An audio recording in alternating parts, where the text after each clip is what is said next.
And that's the intro. Hello again, folks, and welcome to a new Let's Play. This is Eye of the Beholder for the Game Boy Advanced. I know, I'm doing this to myself again. This was a Game Boy Advance release that was not very well received, especially in comparison to the original classic Eye of the Beholder series for the PC back in, like, I don't know, 1890, actually, stop that, 80-something or other. And that is because this does convert it more or less from an adventure from a dungeon crawling perspective, first person, whole party and whatnot, to a turn-based or grid-based RPG. And I can understand that, I get it, but I see a lot of potential in this game.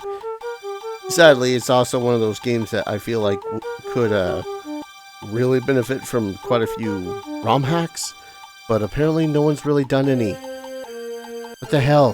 This has potential, I swear. Might just be me coping. Anyways, when we start the game, again, this is based off of 3.0, 3.5 D&D, so there's going to be a lot of things that are not going to, probably mesh all that familiarly with 5th edition, but there are a lot of things that do. Anyways, we can add one of these pre-made characters, or all the pre-made characters, who are currently 4 out of 6 person party. We're not going to do that, though. We're going to roll new characters, because I can. And we're going to base this first character. He's going to be a dude, very neutral. Now, when it comes to all the races, one second while I pull out yonder PDF. Here we are. With all the yonder races that are available, we have options. We have the humans, which according to this particular book, plus 4 skill points at first level. We'll get into that when we get into that. And an additional skill point at every additional level, and a feat at first level. We have the shield dwarfs, which are not very charismatic, -2 to their charisma, but +2 to the constitution, +2 to their appraise skill, +2 to resistance against spells, and on fortitude saves for poisonous attacks. Moon elves, +2 to listen, search, and spot, +2 to dexterity, -2 to constitution, but immunity to sleep and charm effects, which is pretty nice. Then we got rock gnomes. They get a -2 to constitution, -2 to strength, but a +1 to listen and +4 to hide. Really, the +4 to hide is probably from what should be their size bonus, but again, Game Boy game, they couldn't cram all the mechanics in there. Game Boy Advanced, rather. Half-elves, they do not get an ability score boost, such as strength or whatever, but they do get resistance to sleep or charm effects, and listen, search, and spot skills also get +1. Lightfoot halflings, -2 to strength, but a +2 to their dexterity, as well as a +2 to listen and climb checks, +1 to all saving throws, +1 to climb, and +4 to hide. Again, small size. And then what this character is going to be: no skill increases whatsoever, no additional feats, just +2 to strength, but a -2 to intelligence and a -2 to charisma. It kind of hurts when the only characters that are given a +2 to strength also get a -2 to literally everything else. But oh well. Welcome to freaking Eye of the Beholder. We do not have very good character portraits for anyone. Like, look at all these. Some of them are good. But good lord. Options. Previous. I was kind of hoping that there'd be one with a big... Well, I guess the sword works. And then the fun part. We roll stats. Preferably we would want a 20 in strength. See, the way that this works is it's simulating... oh, that's a good one though. It is simulating 4 die 6, drop the lowest, down the line, I believe. We cannot move any of these. Do not reroll ones, do not pass go, do not collect $200. No. No. Now in test recording, I actually got an 18 strength and 18 constitution. I would love to get a 20 strength, but that requires us to have a roll an 18 in strength. Man, I should have gone with that test recording.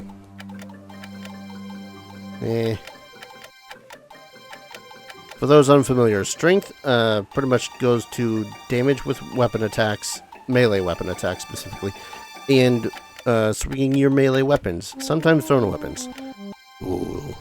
Dexterity adds to your AC and governs attacking with your ranged attacks. Constitution is just straight up more hit points. And one saving throw, your fortitude saving throws. Intelligence is important for wizards because that affects their saving throws for their spells, but also gives you more skill points when you level up. That is pretty much going to be... Oh, come on. Teasing with another 20. That's relatively good. The only class that really needs a higher intelligence is going to be either the wizard or the rogue. Everyone else can just do whatever. Wisdom affects your saves against mind-affecting stuff, as well as cleric spells. And then charisma is basically not important in this game whatsoever. See, if that 6 and the... If the 6 and the 17 were swapped around, yes.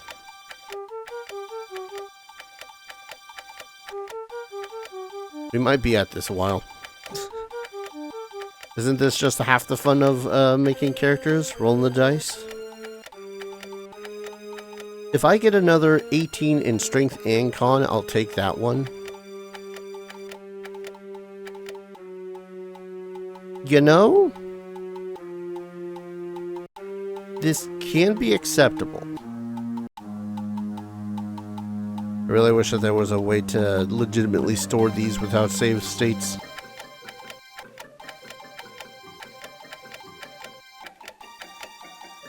Nah. And there's only 4 classes in this particular game. Fighter, Rogue, Cleric, and Wizard. You will get 6 party members as you go through the game. Now. But you only start the game with 4. There's another tease of an 8 on the Constitution. No. Could, but no.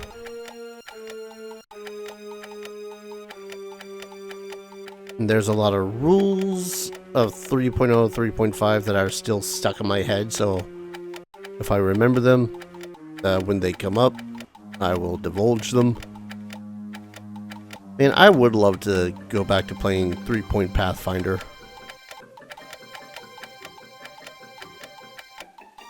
But alas, most of the people that I play with are not, how to put it politely, mathematically minded to play it.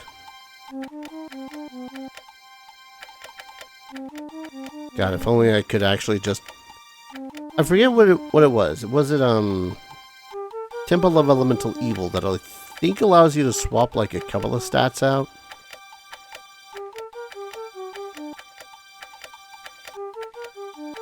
Man, you wanna challenge run this game? Play with the freaking orc as your intelligence-based class or something. 18, 16. Seriously though, if I can get at least an 18 in strength and con, then great. I should have taken that 19, 17. Might also be wondering, Dar, why the hell don't you worry about dexterity? That applies to your AC and reflex saves. Yes, it does. But as our frontline fighter character, I'm more than likely going to be putting them in full plate when it's accessible anyways. So I'm not going to really care that much about dexterity.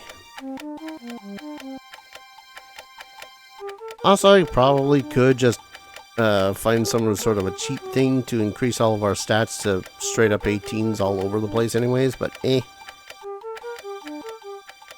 Where's the fun in that? Where's the challenge? I say as I've now spent about 5 minutes going through dice rolls. I don't think I've gotten a single 20 again in the last like minute or so.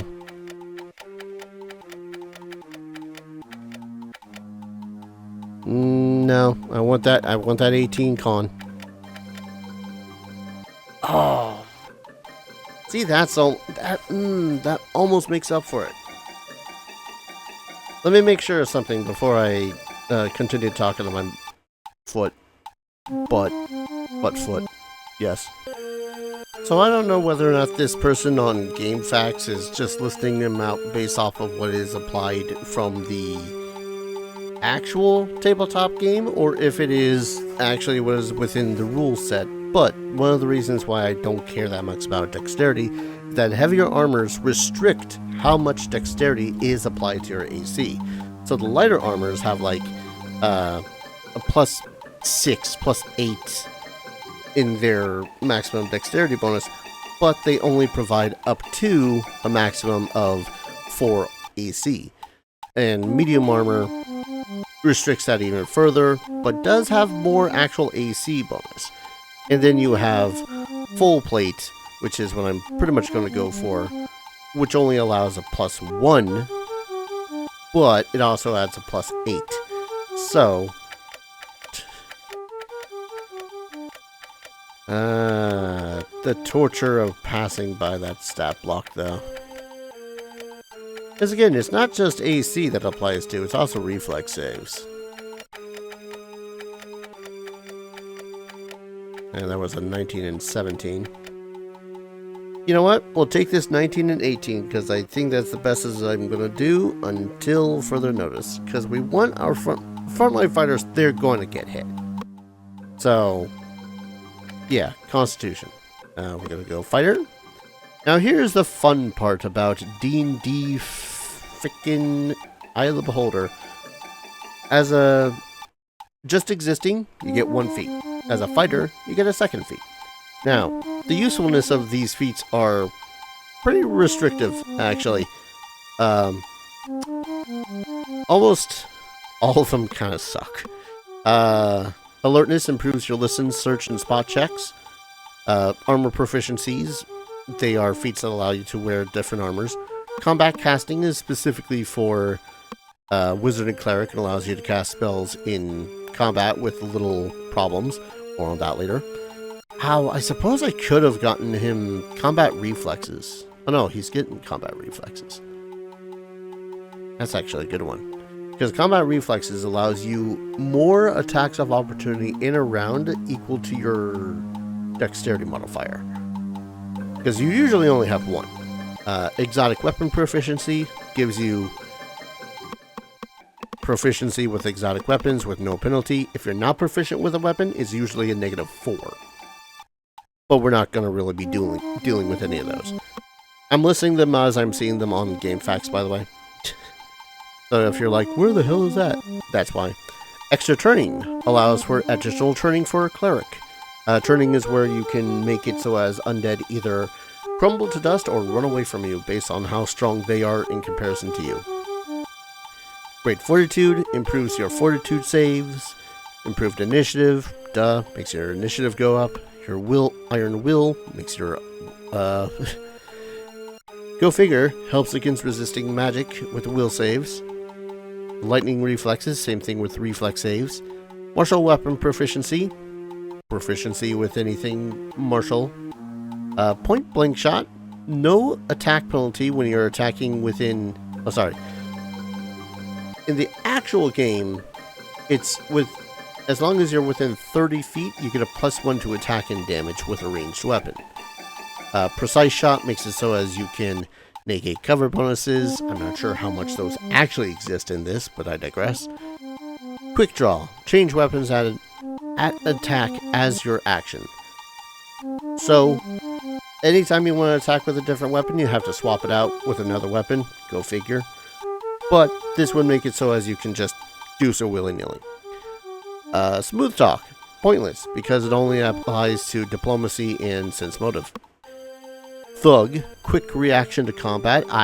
What is that supposed to mean? One moment, I gotta find a better feat list. Alright, I don't think there is a better list on the internet, because I don't think anyone knows actually what Thug does. It simply says, quick reaction to combat. Now, based off of the fact that in the manual, the improved initiative is listed as, quote, quicker reaction to combat, less surprises. I'm going to assume that this makes it so as there's less surprise rounds in combat, but also improved initiative makes it so as you have a higher initiative count, whereas Thug does the same, but to a lesser extent, I guess? I don't know. Toughness gives you straight up 3 HP. That's it. 3 HP. That's all you get. And Weapon Finesse allows you to use your Dexterity modifier instead of your Strength modifier when you are using small weapons. Basically, anything that you could say is something finessey, like a rapier, or a dagger, or a short sword, something like that. For Gorgo, here, one moment. Right, sorry, referencing stuff. So, apparently this guy will want to give improved initiative. An Iron Will? I mean, if you say so. And for all the skills, kind of doesn't matter, because most of these skills do in fact suck. And actually don't do anything. And when I say don't do anything, I do mean anything. So, for example, we have Appraise. This is going to make it so as it determines the value of objects when you're buying and selling stuff. Only really apply this on your rogue and have the rogue do all the buying and selling, and that's it. Bluff. Mislead with faulty information. Useless. It has like 3 or 4 instances of use. Don't bother. Climb, which is where we're going to put all of our ranks in as a fighter if we can. It does have uses. It's okay. Pretty much you can climb out of pits or trap doors. But other than that, nothing really. Concentrations, which makes it so as when you get attacked in combat for casting a spell, there's a higher chance it doesn't fizzle. You want this with your Wizard and Cleric. Straight up. Maybe combat casting as well. Decipher Script. Read unknown languages. Only the rogue can take it. Don't bother with it whatsoever. Diplomacy. Persuade people to get your way. It is another one of those useless skills, because there are just too few of instances to actually use it. Disable Device, which disarms traps and magical devices. It's nice to have. Apparently this one likes to max it out with a rogue because some of the later level traps on chests and in walls are fairly frequent. So, again, rogue thing. Escape Artist. Escape out of traps, and etc. I'm not sure how useful this is myself as well. I would think it would be better used for grappling, but okay. Forgery. Detect fake documents. Don't know why they even included this as a skill, because there are no fake document things within this whatsoever, as far as I know. Heal. Keep wounded members from dying. You max this with your cleric. Sometimes your fighters might want it because longer battles and they can use this to do a little bit of healing, but not much. Hide. Hide from enemies. Max this with your rogue, naturally. Less unexpected encounters when you're trying to rest, which is really nice. Intimidate. Get information from others, and this suffers the same problem as bluff and diplomacy. There's just no really any place to use the skill whatsoever. No points. Intuit direction. Better sense of direction with your map. You will get an in-game map. It is pretty good.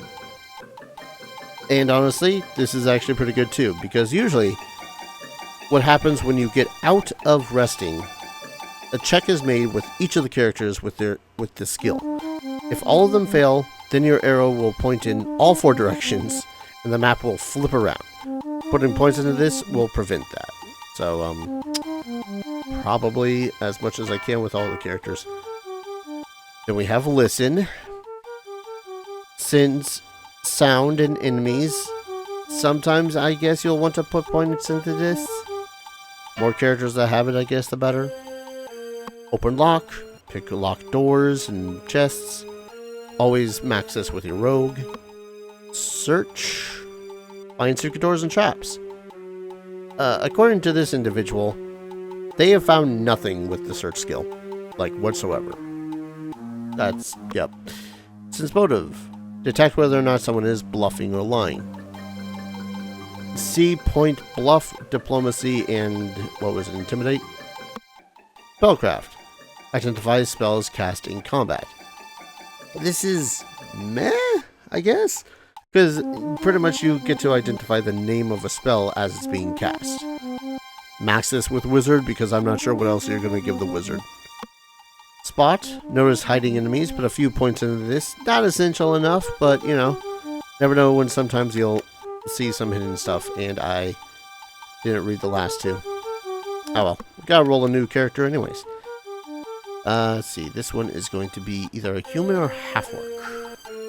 I think I got an idea. I think I actually used this character for my first playthrough.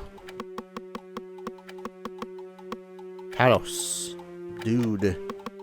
Dudes are good. He's going to be a human. Now this character is also going to be a fighter.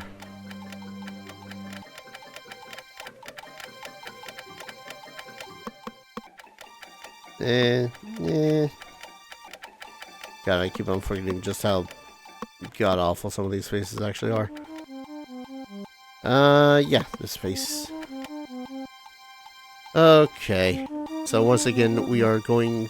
Except this time we're going for 17, 18 strength, 16 con, 15 plus dex.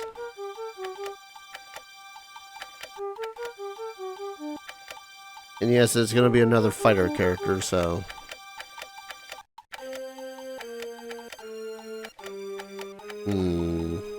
That's not bad, but...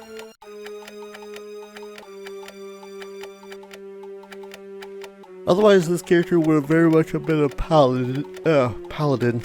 Excuse the yawning. I won't lie, I'm specifically looking at the dexterity.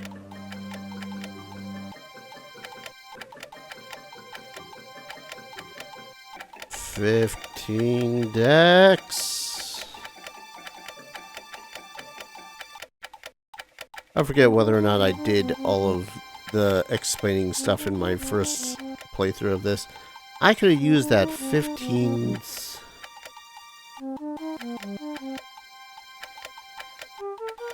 Basically, I'm looking for 17, 15, 16. 17, 15, 16.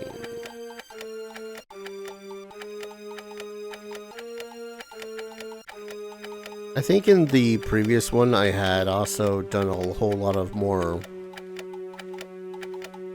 I don't want to say role-playing with the characters because at some point I really was just still playing a game. However, I know I pretty much made a whole lot of what could be foreseen as that's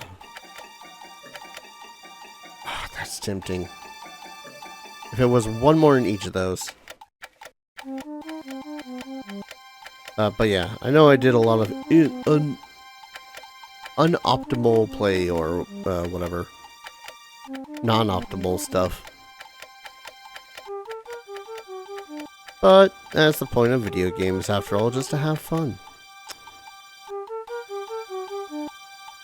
I'm taking it. I'm not going to get a better roll than that. Also fighter. Apparently we want improved initiative, iron will, and great fortitude for this dude. I'm not sure why he's that much more important. Also climb. But yeah, the other two remaining skills are tumble, which makes it so as you can move through a... Usually if you're trying to move through a square that has an enemy right next to it, you will take an attack from that enemy. This makes it so as you have a chance to at least not take that attack. Meh? Sometimes it'll work, sometimes it don't.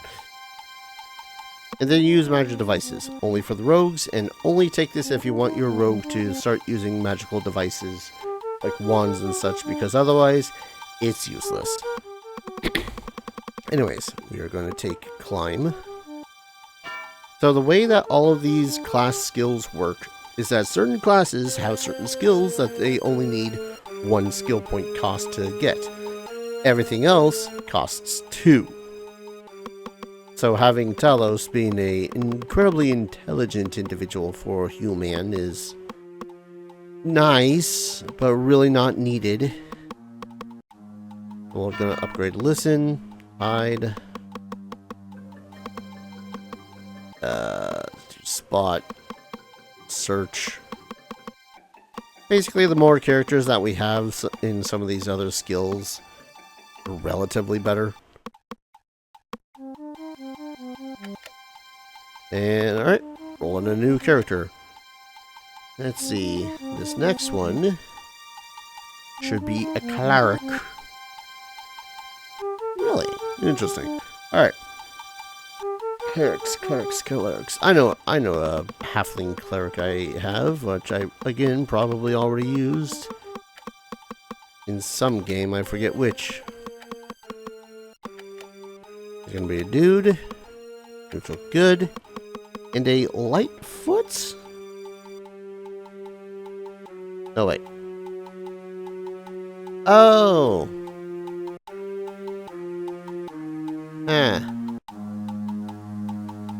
Also human.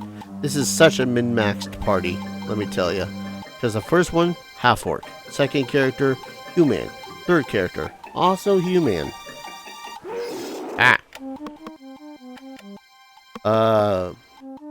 I only really have one cleric-y character that is also human.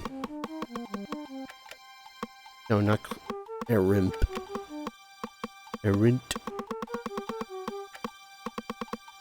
Was originally supposed to be we're gonna go chaotic neutral because that's as evil as we're allowed in this game. Big guy. Not this guy. Edgy. Oh, there are an Axie character. Damn. I really should have looked through these a little bit harder. Oh, we'll go with this one.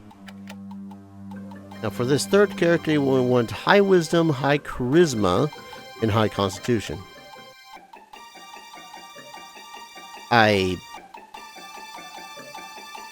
You know what? We'll take it. Because it also, yeah. Wisdom, oh no, it needs a wisdom of 16. Never mind. Now we need charisma because that's what affects turn undead.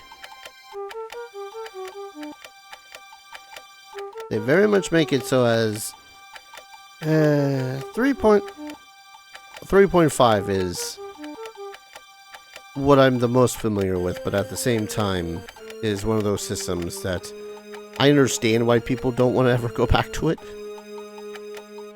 Ooh. Ah, but that dex. Well, con of 12. Wisdom, charisma, 17. Yeah, that'll do. More than likely, I'm going to toss him into full plate anyway, so... Actually, no, the dexterity would still apply to AC even with full plate. I know, I'm a bastard like that.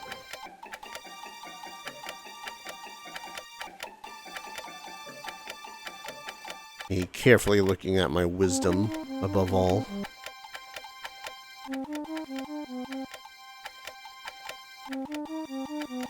Good lord, these terrible, terrible stats. 13. I don't mind doing these, but I do wish that I had some sort of a system where I can, like, replace 2 stats, or re-roll 1 stat. Oh, that con is abysmal. Holy shit. That is a constitutional score of you try to breathe, you choke on air, and then you die. Oh, if only that was... Here's the thing, too. We need at least a 13 wisdom for them to be a cleric. 16... Could I just be modifying this with a Game Genie? Or Game Shark, or ROM hacks, or whatever? Absolutely good. In fact, it gets more and more tempting the more and more I press the A button.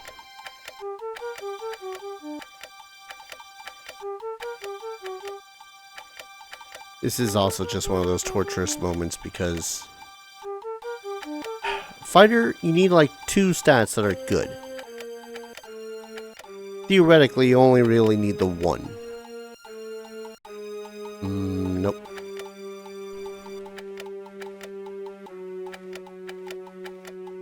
For a cleric, though, God, you need kind of a little bit of everything. Because more than likely, a lot of clerics are built as upfront fighters at the same time, so they have a stat block kind of akin to this.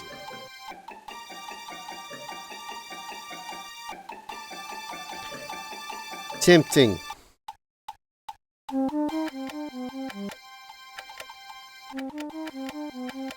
But yeah, where they're basically big dumb idiots, but they got a lot of piety to them, so yes. Nope. Ooh. Okay. It's not a 16 charisma, though. Wait, am I reading right? Wisdom, charisma, 12 con.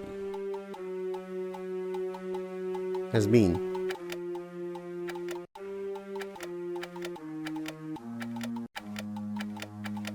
$16, 16, and then 15s, and then a 9. I'll take it.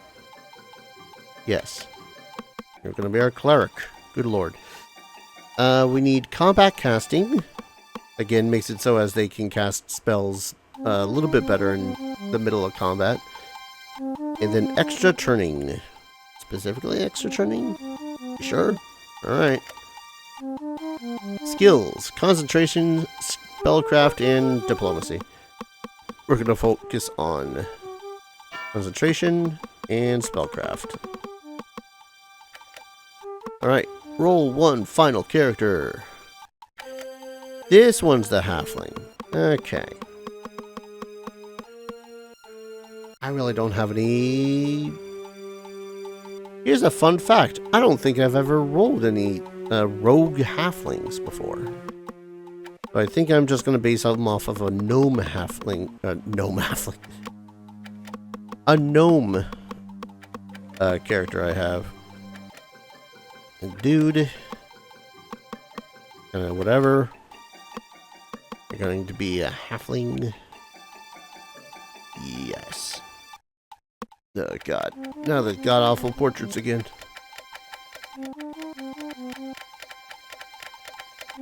Not many good options, if we're gonna be honest. Just go with this one. Very androgynous looking.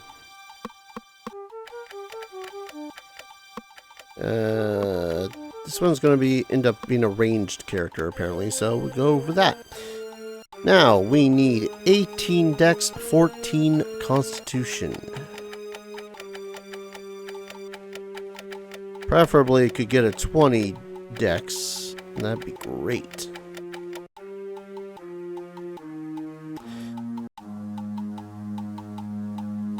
It said 14 Con, so...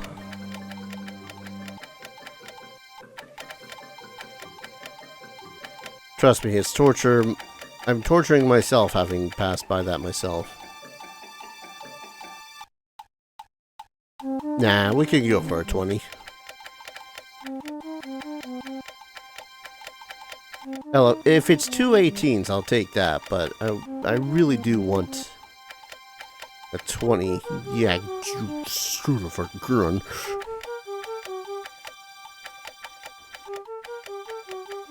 But how... Close. How the skill points also work in this. Every class gets their own specific amount. Fighters and clerics having the worst amount. Wizards and rogues getting, I think, 8 per level. But at first level, you get times 4 your skill points. So, 8 times 4, 32? 6, 4, 9, 8, 7. One of those numbers. But you also add your intelligence modifier to it. So naturally, if you have a lower intelligence, you're going to get less skill points. 19, 14, 18, 13, 16, 16, 19, 17. That's a tempting one.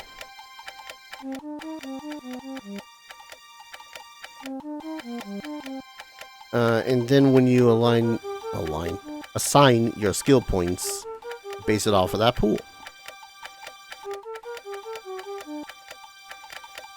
What was that, an 1814 that I passed by?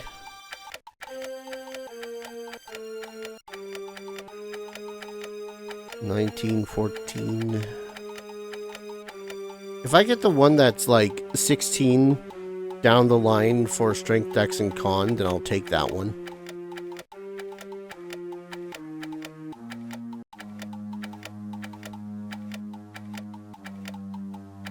If only just to alleviate my own sanity a little bit. That's not what I wanted.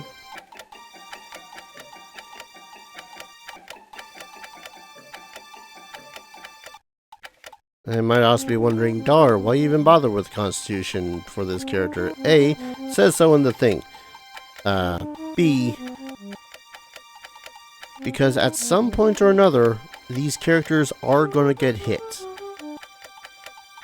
Whether through magic or ranged attacks or just unlucky placement of characters. So you want them to have HP so that they can survive, so that you don't have to spend money to get them revived.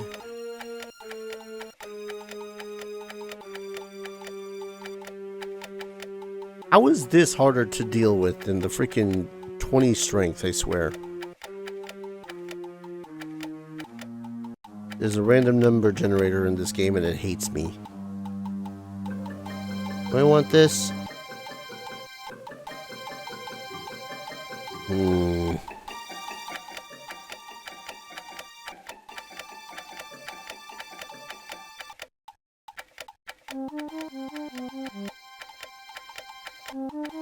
this is the kind of cruel, unusual punishment that people are talking about when it comes to making their characters. Chances of getting everything to 18? Basically nil. Unless you're one player I used to play with, which by God, I would swear that he... We have watched this mofo multiple times, making characters, and just rolling in front of us, and get like 2 or 3 18s on a character, before bonuses.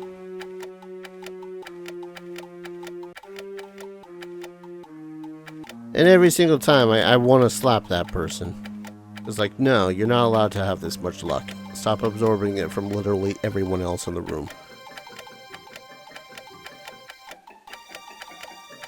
Because then I'll go to roll, and they get something akin to like this. Nothing really great. It's one of the reasons why we started applying a that one was tempting.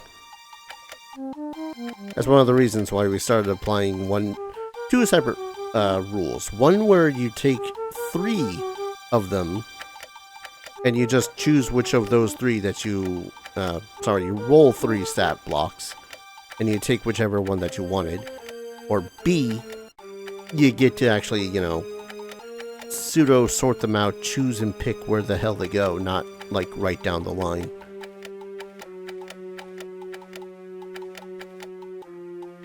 Is it a little bit of a cowardly way? Yes, but also I'd like to have fun with some of my characters. Thank you very much.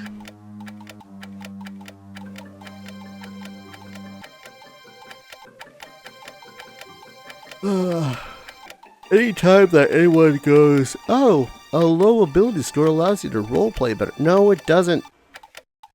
It just allows that character to die faster in that particular aspect. Which, don't get me wrong, can still be, a good reason to have that character have that low of a role in something. I think this might end up being one of the better ones that I can take. Nah, it won't.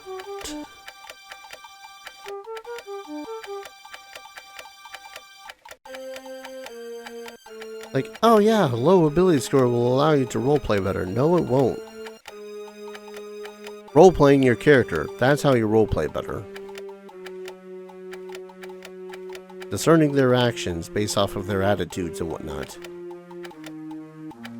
Oh, but they've got a 9 intelligence. They don't know shit. Yeah, but they got a 9 intelligence, a buttload of skill points in this one particular aspect.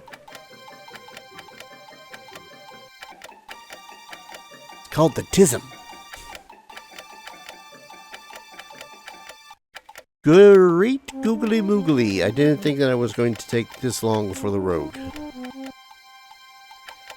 I legitimately only need to worry about the 2 goddamn stats. I should have just taken that 1916.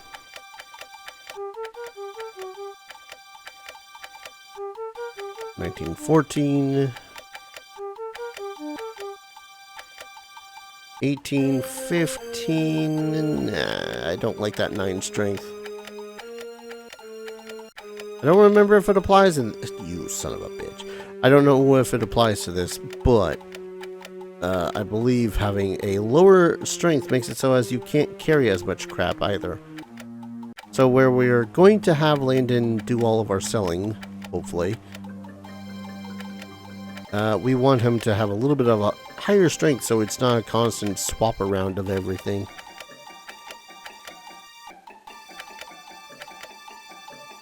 That is...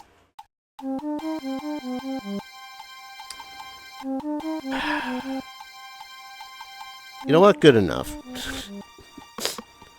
I just don't want to roll anymore, man. Anyone that says that, oh, the character creation part is sometimes the most fun aspect. Yeah, sometimes the most fun aspect. Ooh. Anyways. I'm going to put additional points into appraise with this character because we just have that many skill points. Well, let's open lock. Oh, they don't do things alphabetically on this. Oh, dare. Search. Spot. And listen. And we still have 28 skill points to spend. Yeah, as you can see, the rogues are very much the skill monkeys in that they can pretty much know every single skill. I think I might put some into concentration for you for the moment. Disable device. Yeah. Heal, I guess. Hide.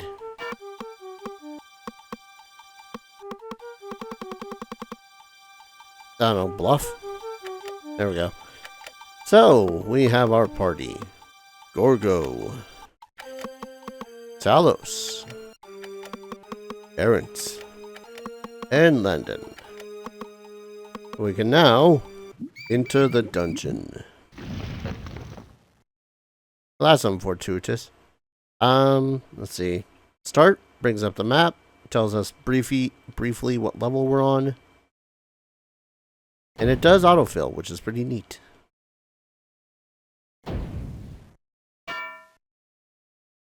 I'm familiar with those banging sounds, that's for sure. Looking at the controller, B brings up our character menus. We can look at our characters, perfect condition, all of them stats. Our total base attack bonus, which does depend on your class, as does your saves. And your current feats that you got. If I didn't take that negative, if I didn't take Iron Will, Gorgo's will saves would be -2. To put that into perspective. What weapons he currently has, any spells, the spells are arcane spells, his skills. We can go through and equip separate things in the inventory based off of what that character is holding. So you're going to have to trade objects around with different characters, or just straight up discard them. Separate skill checks, and there's a light draft. And then rest, which allows you to, well, rest. There's also a chance of random encounters when you rest, by the way. Ah, yes, the uselessness of level 0 spells in this. God, how I loathe it. But we can move our character up to 30 feet. We have to use the diagonals, by the way. And then we can attack with a specified weapon. Bonk. The chance to hit is indicated by the little floating green bar, while their HP is indicated by the green circle in that's surrounding them. And of course, we only get one movement a turn, so we'll want to pass by pressing B. Hey, there we go. And we'll move Gorgo up, take an attack of opportunity because we moved within melee range of a character. There are flanking bonuses in this. Now, I don't know if there are actual freaking... Oh, you're going to take a bonus penalty for attacking into cover. Doesn't matter. Well, it does matter, but it doesn't matter. And then we move Errant. I won't lie, I never really thought that there was going to be a random encounter in this first area. Attack with a longsword. There we go. Then we pass by everyone's turn. Experience, gold, no additional treasure. And that is pretty much going to be the gist of how all of this works. And no, there is no music, besides some of the victory tones. Gabold. Da, da, da, da, da, da, da. Gorgo, you have like a +6 to attack. What the hell? Y'all suck at this. Oh, did I not get the full rest from last time? I don't think I did. Attack with a sling. I 100% am sure that there are not going to be a single goddamned attack from our range casters or whatever that's going to be effective. I have 1 HP.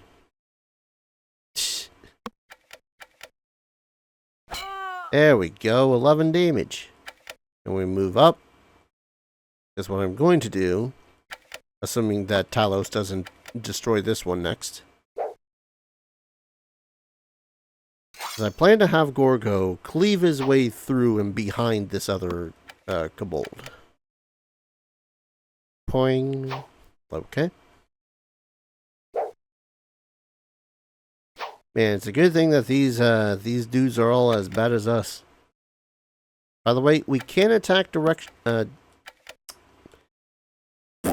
we can attack directly left, right, up, and down. Yeah. Okay. Tell us, how the hell is your HP already at 8? Even better. How many more turns does Gorgo have to live?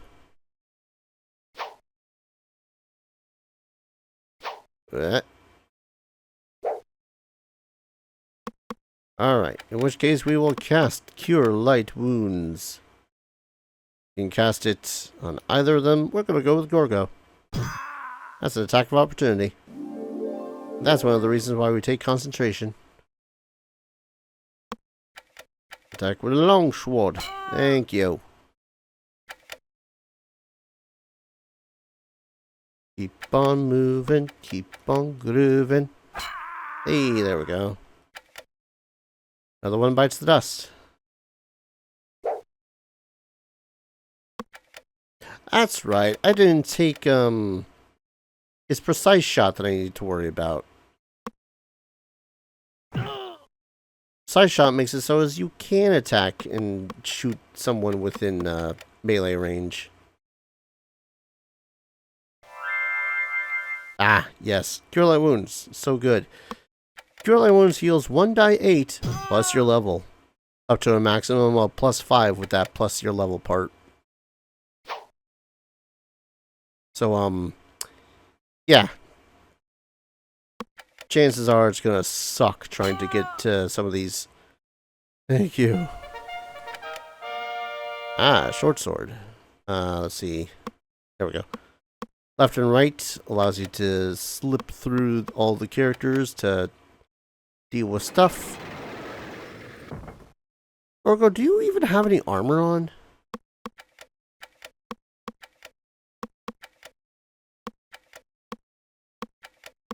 Do you?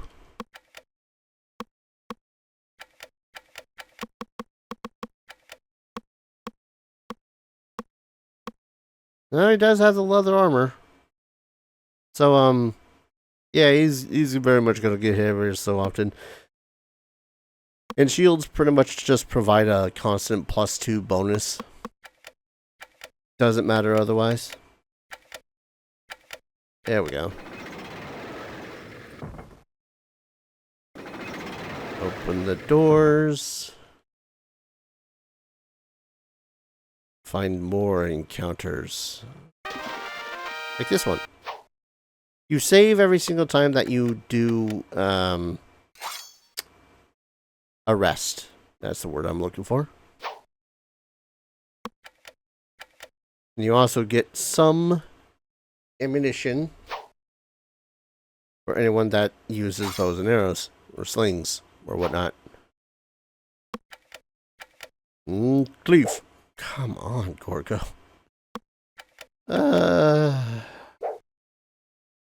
I don't know what the hell their dice are made of in this system. But I'm pretty sure oh god. I'm half certain that the dice in this game are pretty much just 1 through 5, like 3 times. And then a bunch of, and then it's, 16, 17, 18, 19, 20. Basically, I'm going to miss a lot. And when I get higher level with the fighters, they're going to miss twice a turn. I wish I was exaggerating on that. Alright. Longsword. Come on, buddy.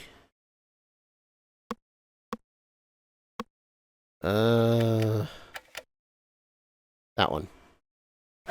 Hey, hit. See, right now I'm a little bit petrified for,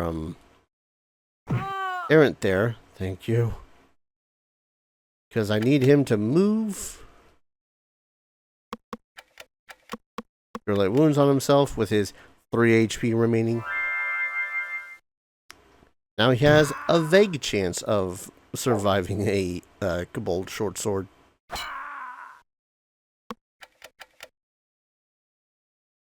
Die. Or not. Die.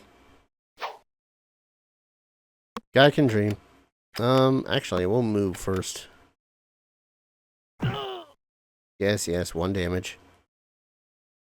Because this allows us to possibly get an attack of opportunity in on the archer if it decides to, you know, do that. Your minor wounds. Always heals 1, which is enough to stabilize someone if they're dying, but when you hit 0 in this, you just die. I loathe you, game. Now, if I had a separate attack, I would be able to attack this dude, get that lovely +2 flanking bonus. There we go. Oh, the one left. Glorious. Hey, look at all this stuff. Oh, light crossbow. That'll be better for Landon. Studded leather, we'll go ahead and give that to you. Half spear, we'll just toss the rest to you. Another 1 gold and a silver key. A potion to cure light wounds. Let's go ahead and go into your inventory. Equip you with that studded leather. Because now your AC is a 14 instead of a 13. But we'll rest, save, and then we'll call an episode. When we return, we have begun Eye of the Beholder for the GBA again. I hope you all wanted this. Apparently some of you did, which is kind of a torturous fact when I think about it. You wanted to inflict this upon you. How could you? Now, I actually really do like this game. I just wish that it was constructed a little bit better, is all. Thank you, everyone, so very much for watching. When we return, we're going to continue exploring level 1. And hopefully, don't die in the process. That's pretty much it. Uneventful like that. Thank you, everyone, so very much for watching. I hope you're all going to enjoy this adventure as much as I hope to enjoy it myself. If you want to support the channel, consider dropping a like, commenting, subscribing, all that fun stuff. It helps out the channel, lets you know whenever the hell I upload something, which is currently 3 times a day, 6 days out of the week, because I have no life. And if you want to support the channel in a direct financial fashion, I have a ton of links down in the description below. Ko-fi goes directly to me through PayPal and all that fun stuff. Patreon also is like a once-a-month subscription-y thing you could do. Or you could go through my throne, which is just throwing actual stuff at my face or on that wish list. Or you could, you know, do super chats and all that fun stuff that goes to me on a monthly basis through YouTube itself. Yeah, all that keeps a roof over my head, food in my belly, and goes to upgrading my PC and getting games for the channel whenever I have the extra douche. Thank you everyone so very much for watching, and I hope to see you all in the next video. Take care. Cheers.